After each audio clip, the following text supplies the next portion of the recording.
Ikalimang kabanata. Pagkaraan nito'y pumunta si Jesus sa Jerusalem upang dumalo sa isang pista ng mga Hudyo. Sa lungsod na ito, malapit sa pintuan ng mga tupa, ay may malaking deposito ng tubig na may 5 portiko. Kung tawagin ito sa wikang Hebreo ay Bethesda. Natitipon dito ang maraming may sakit, mga bulag, mga pilay at mga paralitiko. May isang lalaki doon na 38 taon ang may sakit. Nakita siya ni Jesus at alam niyang matagal nang may sakit ang lalaki, kaya't tinanong niya ito. Ibig mo bang gumaling? Sumagot ang may sakit. Ginoo, wala pong maglusong sa akin kapag gumalaw na ang tubig. Papunta pa lamang ako ay may nauulan na sa akin. Sinabi sa kanya ni Jesus, Tumindig ka. Buhatin mo ang iyong higaan at lumakad ka. noon di gumaling ang lalaki. Binuhat ang kanyang higaan at lumakad. Nooy araw ng pamamahinga, kaya't sinabi ng mga pinuno ng mga Hudyo sa lalaking pinagaling, Araw ng pamamahinga ngayon. Labag sa kautusan na dalin mo ang iyong higaan. Ngunit sumagot siya, Ang nagpagaling po sa akin, ang nagsabing buhatin ko ang aking higaan at lumakad ako. at siya'y tinanong nila, Sino nagsabi sa iyong buhatin mo ang iyong higaan at lumakad ka? Ngunit hindi alam ng lalaki kung sino ang nagpagaling sa kaniya, sapagkat nawala na si Jesus sa karamihan ng tao. Pagkatapos, nakita ni Jesus sa loob ng templo ang lalaki at sinabihan, Magaling ka na ngayon.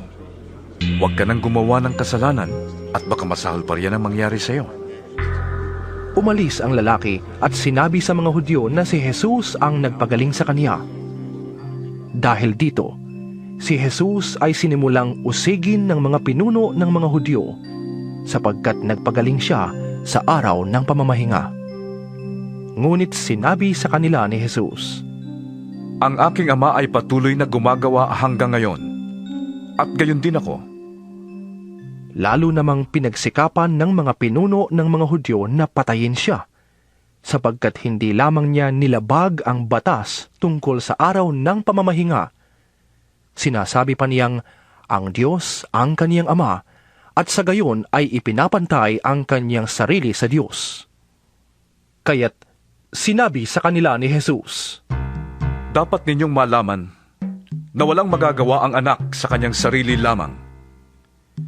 Ang nakikita niyang ginagawa ng ama, ang siya lamang niyang ginagawa. Ang ginagawa ng ama ay siya ring ginagawa ng anak, sapagkat minamahal ng ama ang anak at ipinapakita sa anak ang lahat ng ginagawa niya at higit pa sa mga ito ang mga gawang ipapakita sa kanya ng ama at kayo'y mamamangha. Kung paanong binubuhay ng ama ang mga patay, gayon din naman, binubuhay ng anak ang sinumang nais niyang buhayin. Hindi humahatol kanino man ang ama. Sa halip, ay ibinigay na niya sa anak ang buong kapangyarihang humatol upang maparangalan ng lahat ang anak, tulad ng kanilang pagpaparangal sa ama. Ang hindi nagpaparangal sa anak ay hindi nagpaparangal sa amang nagsugo sa anak. Sinasabi ko sa inyo, ang nakikinig sa aking salita at sumasampalataya sa nagsugo sa akin ay may buhay na walang hanggan. Hindi na siya hahatulan. Sa halip ay inilipat na siya sa buhay mula sa kamatayan. Tandaan ninyo, darating ang panahon at ngayon na nga na maririnig ng mga patay ang tinig ng anak ng Diyos at ang makinig sa Kanya ay mabubuhay. Kung paano nga ama ang pinagmumulan ng buhay, binigyan din niya ang anak ng ganoong karapatan. Binigyan din ang anak ng kapangyarihang humatol. Yamang siya ang anak ng tao. Huwag ninyo itong pagtakhan, sapagkat darating ang oras na maririnig ng mga patay ang kanyang tinig. Sila'y muling mabubuhay.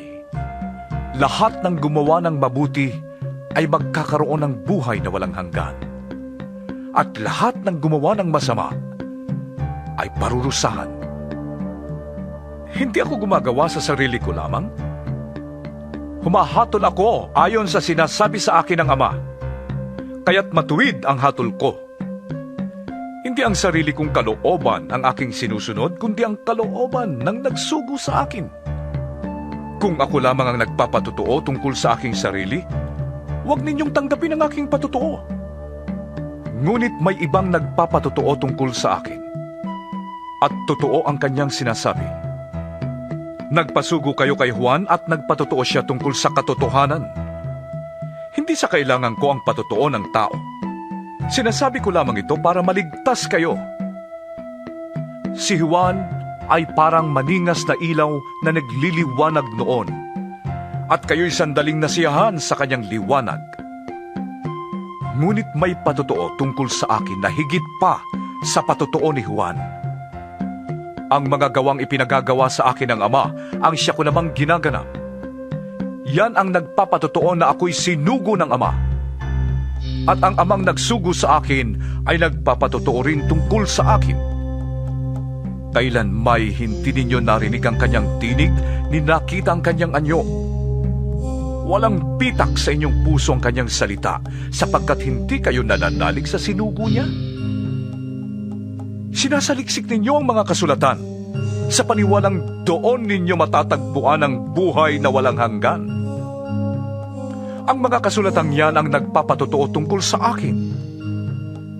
Ngunit ayaw naman ninyong lumapit sa akin upang kayo'y magkaroon ng buhay. Hindi ako naghahangad ng parangal ng tao, ngunit kilala ko kayo. Alam kong wala kayong pag-ibig sa Diyos. Naparito ako sa ngalan ng aking Ama, subalit ayaw ninyo kong tanggapin. Kung may ibang pumarito sa kanyang sariling pangalan, siya'y inyong tatanggapin. Ang hinahangad ninyo'y ang papuri ng isa't isa, at hindi ang papuri na nanggagaling sa iisang Diyos. Paano kayong maniniwala sa akin? Huwag ninyong isipin na ako ang magsasakdal laban sa inyo sa Ama. Si Moises, na inaasahan ninyo ang siyang maghaharap ng sakdal laban sa inyo. Kung talagang pinapaniwalaan ninyo si Moises, maniniwala din sana kayo sa akin, sapagkat tungkol sa akin ang sinulat niya. Ngunit kung hindi ninyo pinapaniwalaan ang mga isinulat niya, paano ninyong paniniwalaan ang mga sinasabi ko?